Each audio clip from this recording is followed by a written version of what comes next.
కేంద్ర మంత్రి బండి సంజయ్ కేసీఆర్ పై సంచలన వ్యాఖ్యలు చేశారు. బీఆర్ఎస్ అధినేతకు బీదర్లో దొంగ నోట్లు ముద్రించే ప్రింటింగ్ ప్రెస్ ఉందన్నారు బండి సంజయ్. దొంగ నోట్ల వ్యాపారం చేశారని ఆరోపించారు. ఎలక్షన్స్ లోనూ దొంగ నోట్లు పంచారన్నారు బండి సంజయ్. 10 ఏళ్లు బీఆర్ఎస్ తెలంగాణ ప్రజలను మోసం చేసిందన్నారు. ప్రభుత్వం భూములు అమ్మి జీతాలు ఇచ్చే పరిస్థితి వచ్చిందన్నారు బండి సంజయ్. కాంగ్రెస్ వాళ్లు కాంట్రాక్టుల కోసం 15 నుంచి 18 కమిషన్ పెంచారన్నారు. కమిషన్ ఇచ్చిన వారికే బిల్లులు చెల్లింపులు చేస్తున్నారని ఆరోపించారు బండి సంజయ్.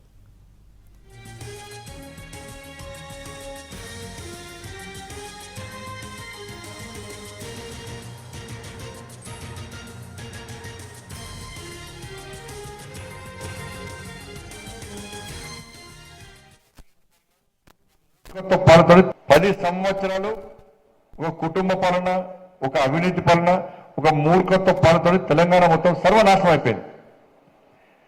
ధనిక రాష్ట్రం అప్పుల పాలైంది, కానీ ఒక కుటుంబం మాత్రం ధనికులు అయిపోయారు. వాళ్ళు మామూలు పాస్పోర్ట్ దందా చేసి దొంగ నోట్ల దందా చేసే కుటుంబం ఇలా 1000 కోట్లు సంపాదించింది.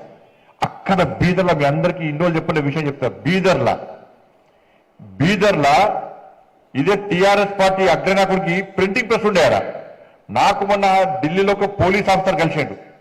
సార్, నేను సిద్దిపేట ఎస్పీ ఉన్నప్పుడు బీదర్లో ఒక ప్రింటింగ్ ప్రెస్ ఉండే. ఆ ప్రింటింగ్ ప్రెస్ టీఆర్ఎస్ పార్టీ ఆది నాయకుడిది. మరి ఏం చేస్తారు సార్ అంటే, టీఆర్ఎస్ పార్టీ కరపత్రాలు కాదు, దొంగ నోట్లు ముద్రిస్తారట. దొంగ నోట్లు ముద్రించే ప్రింటింగ్ ప్రెస్ బీదర్లో ఉన్నది. నేను ఆ ప్రింటింగ్ ప్రెస్ సీజ్ చేద్దామని పోయినాను.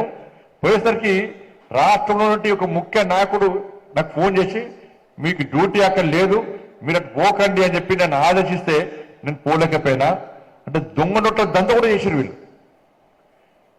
ఎన్నికలప్పుడు, ఉద్యమం అప్పుడు, ఎన్నికలప్పుడు బీఆర్ఎస్ వాళ్ళు టీఆర్ఎస్ వాళ్ళు పంచింది అన్ని కూడా దొంగ నోట్లే. మరి ఆ నోట్లు అప్పుడు ఎట్లా వెళ్ళిన, అప్పుడు దొంగ నోట్లు మనకు తెలియదు, కొత్త వాళ్ళకు పాత, వాళ్ళ ఎక్స్పర్ట్స్.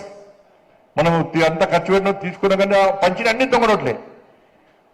ఉద్యమం తర్వాత ఎన్నికలప్పుడు టీఆర్ఎస్ వాళ్ళు పంచిన పైసలు మొత్తం దొంగ నోట్లే. బీదర్లో ముద్రించిన దొంగ నోట్లు అవి కుల్ల.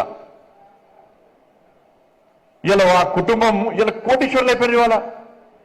ఇవాళ మనకు డిఏ లేవా, పిఆర్సీ లేదా, ప్రమోషన్ లేవా, కొత్త ఉద్యోగాలు లేవా. 10 సంవత్సరాలు